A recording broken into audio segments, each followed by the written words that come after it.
Hello, आप सभी को नौकरी फर्स्ट प्लेटफॉर्म पे स्वागत है। यहाँ जो देख पा रहे हैं, यहाँ पे बिहार लोक सेवा आयोग जिसको बीपीएससी बोलते हैं, इसके तरफ से आज जो है 10 जनवरी 2026 को यहाँ पे आपका इवनिंग में यानी शाम में आपका दो न्यू एडवर्टाइजमेंट यानी नया विज्ञप्ति को प्रकाशित किया गया। तो पहला विज्ञप्ति जो है देख पाइएगा यहाँ पे, इस पोस्ट का जो नाम जो देख पाइएगा यहाँ पे, जो देख पाइएगा यहाँ पे नियंत्रण कारखाना निरीक्षक, सॉरी नियंत्रणाधीन अलग है, कारखाना निरीक्षक जिसको फैक्ट्री ऑफ द इंस्पेक्टर जिसको बोलते हैं, इसके लिए टोटल आपका 17 पोस्ट के लिए यहाँ पे देख पाइएगा वैकेंसी हो।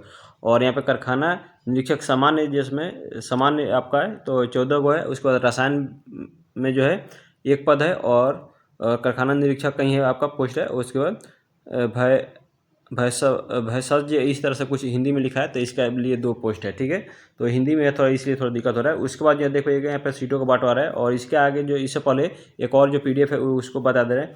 और इसको जो देख पाइएगा, इसका जो आपका वेतन स्तर जो देख पाइएगा लेवल 9 का आपका जो सैलरी मिलेगा, जो आपका एसडीएम का जो सैलरी मिलता है उस लेवल का आपका मिलने वाला है। उसके बाद अनिवार्य योग्यता में आपका जो देख पाइएगा यहाँ पे और भी जो है आगे जो दिया गया तो उसको मैं बता दूंगा, तब तक पहले उससे पहले जो दूसरा पीडीएफ है उसको देख लेते हैं। ये यहाँ जो देख पाइएगा आपका दूसरी का जो पीडीएफ यहाँ ओपन हो गया, तो यहाँ पे जो देख पाइएगा अभी बिहार लोक सेवा आयोग की तरफ से। उसके बाद यहाँ पे विज्ञापन संख्या 2/2026 है, वो पहले था 1/2026। उसके बाद जो देख पाइएगा यहाँ पे आपका यहाँ पे कौन सा विभाग में, तो यहाँ पे जो पर्यावरण वन एवं जलवायु परिवर्तन विभाग में देख पाइएगा यहाँ पे आपका जो पोस्ट का नाम जो है यहाँ पे वन संरक्षक दिया गया, सहायक वन संरक्षक, जिसको इंग्लिश में बोलते हैं असिस्टेंट कंजर्वेटर ऑफ फॉरेस्ट। तो इसके लिए टोटल यहाँ पे 12 पोस्ट के लिए ही आपका वैकेंसी है। तो इस प्रकार से 17 और 12 जो जोड़ लीजिएगा, तो इस प्रकार से दोनों आपका वैकेंसी को मैंने एक ही पीडीएफ में एक ही वीडियो में आपको कवर करने वाला हूँ।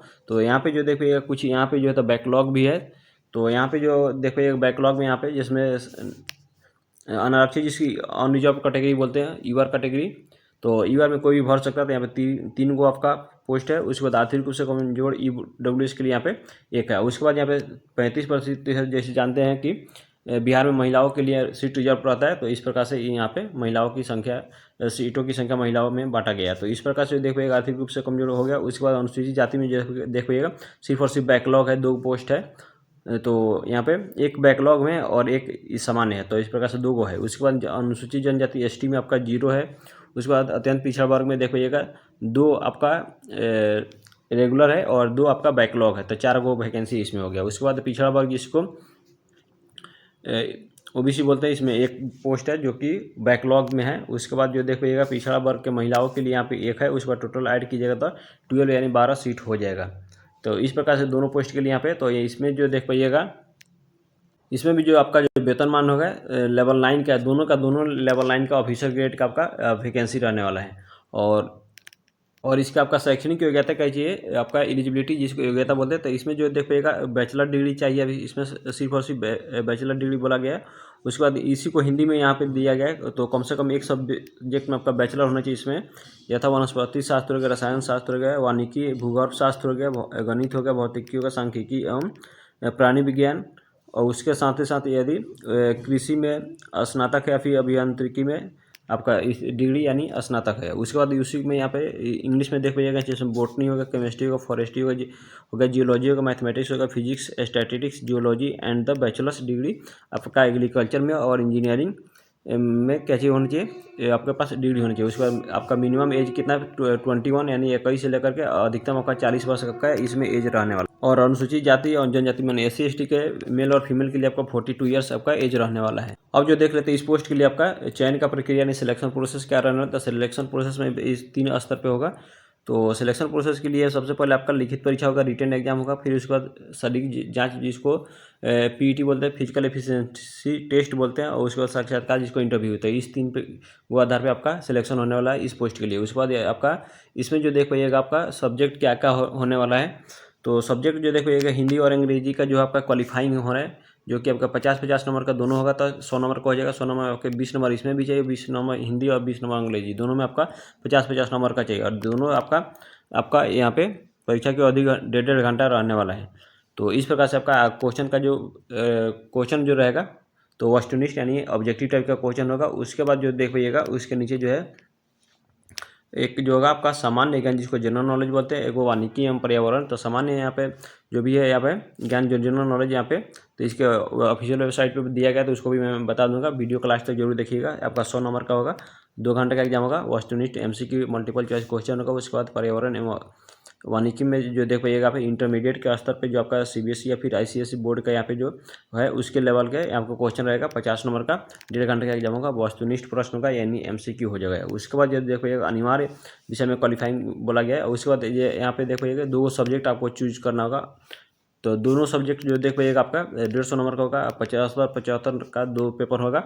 आपका 1.5 घंटा का आपका होगा आपका परीक्षा। उसके बाद ये जो देख पाइएगा, तो इसमें जो आपको जो सब्जेक्ट को सिलेक्ट करना होगा, तो ऐच्छिक विषय यहाँ पे जो दिया गया है, तो इसमें से जिसमें जो यहाँ पे जो दिया गया है, जो आपको मतलब ग्रेजुएशन में मांगा जा रहा है, जो आपका योग्यता उसी के वही सब्जेक्ट दिया गया, तो इसमें से कोई चुनना है। और आपको इसके साथ जो कॉम्बिनेशन जो बनाइएगा, तो इसके नहीं बना सकते, जिसमें कृषि एवं कृषि अभिनियंत्रण जो है नहीं ले सकते हैं, कृषि एवं वानिकी नहीं ले सकते, कृषि एवं पशुपालन एवं पशु चिकित्सा विज्ञान इस तरह से नहीं ले सकते। रसायन साथ ले लिया और रासायनिक अभियंत्रण, आप इसको कॉम्बिनेशन नहीं बना सकते हैं। इसमें से कोई 2 ले सकते हैं।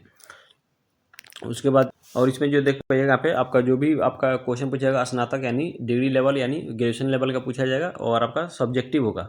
यहाँ पे जो देख पाइएगा आपका यहाँ पे लिखा गया है, इसके ऊपर जो देख पाइएगा यहाँ पे, तो आपका विषयनिष्ठ यहाँ पे लिखा गया है। यहाँ पे जो देखा गया विषय परीक्षा जो होगा विषयनिष्ठ, जिसको सब्जेक्टिव बोलते हैं। ऑब्जेक्टिव उसको बोलते हैं जो MCQ होता है। तो यहाँ आपका सब्जेक्टिव यानी रिटन टेस्ट आपका पेन कॉपी पे होगा। उसके बाद जो देख पाइएगा शारीरिक जांच हेतु आपका कुछ न्यूनतम मानदंड रखा गया है, जिसमें ऊंचाई जो होगा पुरुष और महिला के लिए देख पाइएगा, तो ऊंचाई जो अनुसूचित जाति और जनजाति के लिए पुरुष में देख पाइए 52.5 सेंटीमीटर है। उसके बाद 45 सेंटीमीटर आपका महिला के लिए। उसके बाद अन्य जो उम्मीदवार हो जाएगा SC ST का जिसमें आपका जनरल UR हो गया और OBC हो गया और EWS हो गया, तो उनके लिए 1.63 मेल के लिए और 1.50 फीमेल के लिए। उसके बाद यहाँ देख पाइएगा यहाँ पे आपका सीना जो आपका फुलाने के लिए बोला जा रहा है, तो 79 सेंटीमीटर आपका बिना फुलाए होने चाहिए और 5 सेंटीमीटर फुलाए होना चाहिए सभी कोटि के उम्मीदवार के लिए। यहाँ पे केवल आपको इसके लिए होते हैं पुरुष के लिए। उसके बाद पैदल चलना है, तो यहाँ पे पुरुष लिए है और यहाँ महिला के लिए। तो ऊपर वाले महिला में जो देख पाइएगा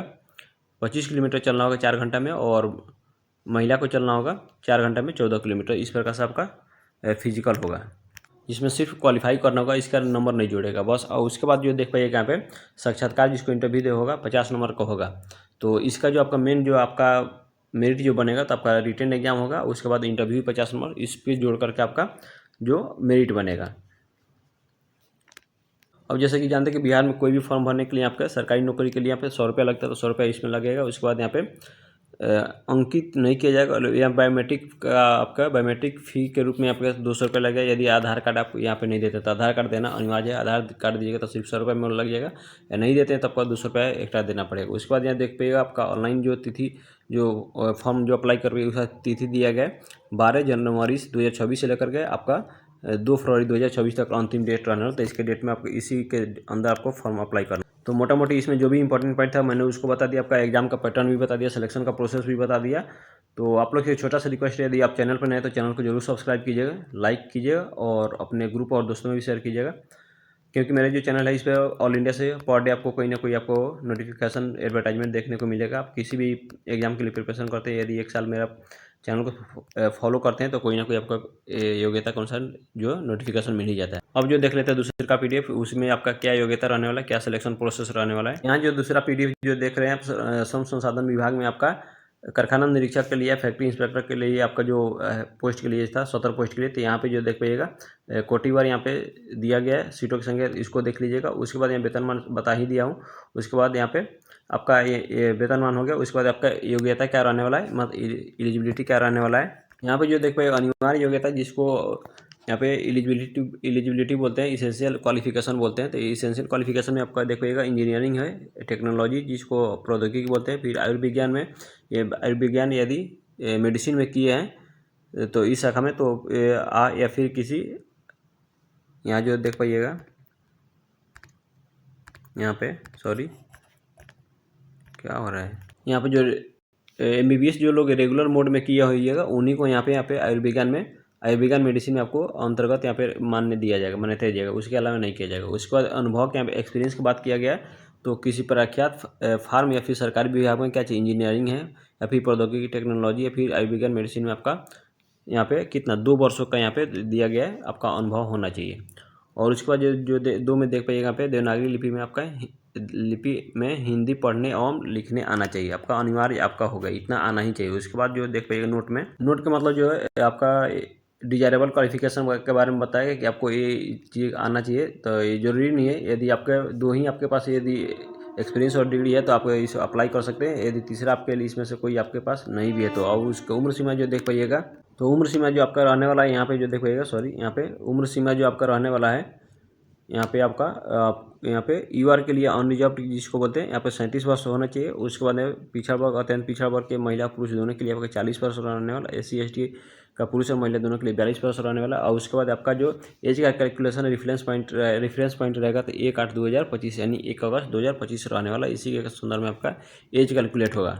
उसके बाद शारीरिक क्षमता के बारे में बताएगा कि आपका जो एक स्वस्थ होना चाहिए, हेल्दी आदमी होना चाहिए। उसके बाद चयन का आधार जो देखिएगा सबसे इंपॉर्टेंट है यहाँ पे, चयन का जो आधार जो देखिएगा इसमें कोई एग्जाम नहीं देना है इस पोस्ट के लिए, आपका डायरेक्ट आपका लेवल 9 का आपका जॉब मिलेगा। तो यहाँ पे जो देखिएगा सिर्फ और सिर्फ इसमें इंटरव्यू होगा और इसको शैक्षणिक योग्यता का आधार मतलब जी मैट्रिक, इंटर, ग्रेजुएशन और इंटरमीडिएट और स्नातक जो किए हैं उसके आधार पर आपका अंक का जो है जुड़ेगा। उसके बाद आपका इंटरव्यू होगा बस।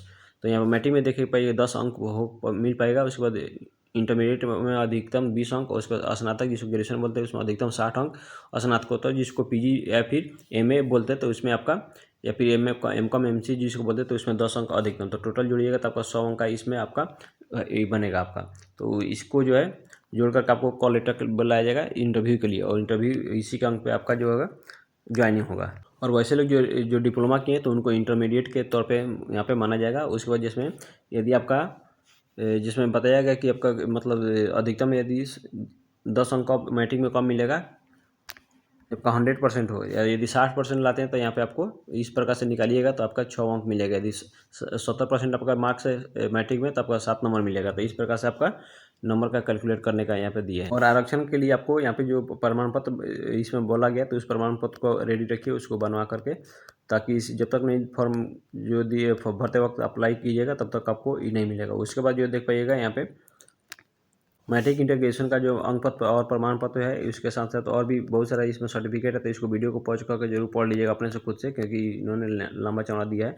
उसके बाद यहाँ देख पाइएगा फिर से इसमें भी वही है, यदि आप आधार नहीं देते हैं तो बायोमेट्रिक फी के लिए तौर पे आपको 200 रुपये एक्स्ट्रा देना होगा। उसके बाद ऑनलाइन इसका भी 12 तारीख से दोनों फॉर्म का 12 तारीख से स्टार्ट हो रहा है और 2 फरवरी का आपका लास्ट डेट रहना, तो इसके अंदर ही आपको अप्लाई कर लेना होगा। इसमें ज़्यादा कुछ नहीं करना। जैसे BPSC का जो फॉर्म अप्लाई करते हैं उसमें OTR वन टाइम रजिस्ट्रेशन करते हैं। उसके बाद आपका फॉर्म जो अप्लाई करते हैं उसके बाद लास्ट पेमेंट करके आपको फॉर्म का अप्लीकेशन प्रिंट कर लेते हैं। तो इसी प्रकार से यहाँ पे करना होगा।